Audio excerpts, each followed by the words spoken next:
বগুড়ার শাহজাহানপুরে দুই সন্তানের গলাকাটা এবং মায়ের ঝুলন্ত মরদেহ উদ্ধার করেছে পুলিশ। খোলসাকান্দি গ্রামে এই ঘটনাটি ঘটে। পুলিশ জানায়, সেনা সদস্য শাহাদাত হোসেন সাদিয়া দম্পতির দুই সন্তান। ময়মনসিংহে কর্মরত শাহাদাত সপ্তাহখানেক আগে ছুটিতে বাড়ি যান।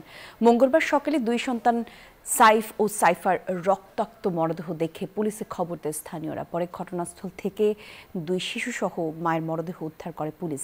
পারিবারিক কলহের জেরে এমন ঘটনা ঘটেছে বলে প্রাথমিকভাবে ধারণা করছে পুলিশ। মারে দেখে কচি দেখে আগ করে আমার বেটি চলে যাচ্ছে, তা আমি পাচ্ছি যে আপনি বেটি কেমন মানুষ করলেন গো, মারে গো।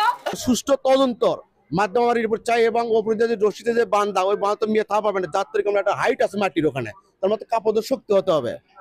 শক্তিতে কাপড়টা বানাতে মাথা পেয়ে দিচ্ছে, সেটা কেমনি মেয়ে সম্ভব? মেয়ে তো খাটো শর্ট। ছোট ছেলে একটা, ছেলের বয়স 7 মাসের মতো হবে এবং একটা মেয়ে, দুটাই শিশু সন্তান।